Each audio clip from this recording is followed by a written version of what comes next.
Hi friends, good morning. आज का पहला प्रश्न है, बहुविकल्पी है।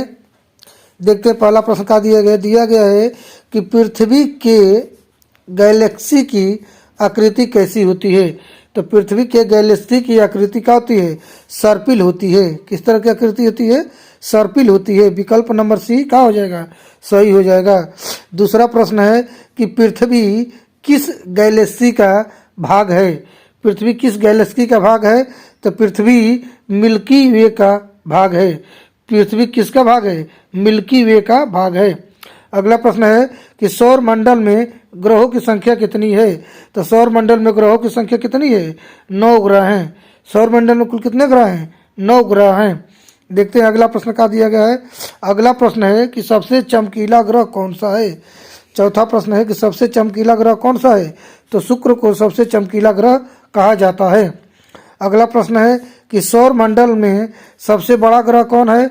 तो सबसे बड़ा ग्रह क्या होता है? बृहस्पति होता है। यानी पांचवा का विकल्प नंबर डी क्या हो जाएगा? सही हो जाएगा।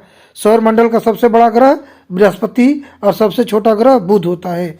अगला प्रश्न है कि लाल ग्रह किसे कहा जाता है। छठा प्रश्न है कि लाल ग्रह किसे कहा जाता है।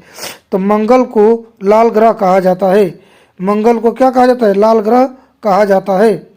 अगला प्रश्न है कि पृथ्वी के सबसे निकट ग्रह कौन सा है।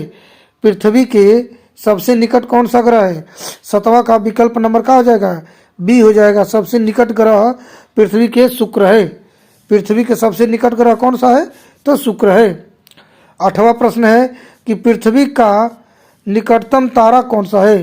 तो पृथ्वी का निकटतम तारा है प्रॉक्सिमा सेंचुरी। प्रॉक्सिमा सेंचुरी जो होती है पृथ्वी के सबसे निकटतम तारा होता है। अगला प्रश्न है कि सूर्य के सबसे दूर स्थित ग्रह कौन सा है। सूर्य के सबसे दूर स्थित ग्रह कौन सा होता है। तो सूर्य से सबसे दूर स्थित ग्रह होता है नेपच्यून, जिसको वरुण कहते हैं। अगला प्रश्न है कि ऋतु परिवर्तन का संबंध पृथ्वी की किस गति से है।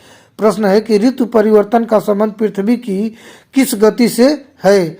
तो आपका सही आंसर हो जाएगा विकल्प नंबर बी, परिक्रमण गति के कारण ऋतु परिवर्तन का संबंध पृथ्वी की गति से है। अगला प्रश्न है कि किस गति के कारण पृथ्वी पर दिन रात होते हैं। किस गति के कारण पृथ्वी पर दिन रात होता है। तो दिन रात होने के कारण होता है घूर्णन गति के कारण। किस गति के कारण पृथ्वी पर दिन रात होता है।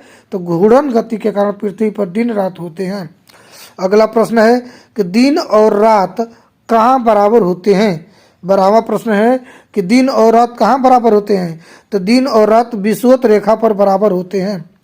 दिन और रात कहाँ बराबर होते हैं। तो विषुवत रेखा पर बराबर होते हैं। जो मेरा ग्लोब होता है तो इसके बीचों बीच से जो रेखा गुजरती है उसी को क्या कहते हैं? इक्वेटर लाइन या विषुवत रेखा कहते हैं।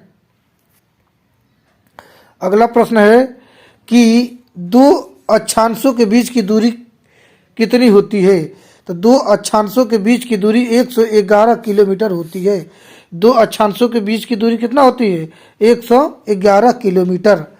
निम्न में से पृथ्वी का उपग्रह है। निम्न में से पृथ्वी का उपग्रह क्या है?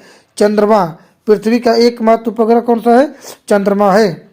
अगला प्रश्न कह रहा है कि निम्न में से किस तिथि को दिन और रात बराबर होते हैं। तो दिन और रात 21 मार्च को भी बराबर होते हैं और 23 सितंबर को भी बराबर होते हैं। यानी विकल्प नंबर डी सही हो जाएगा। ए एवं बी दोनों सही हो जाएगा। अगला प्रश्न है कि चंद्र ग्रहण क्या होता है। प्रश्न कह रहा है कि चंद्र ग्रहण क्या होता है। तो चंद्र ग्रहण में क्या होता है? पृथ्वी सूर्य एवं चंद्रमा के बीच आ जाती है। अगला प्रश्न है कि सूर्य ग्रहण कब होता है। तो सूर्य ग्रहण कब होता है?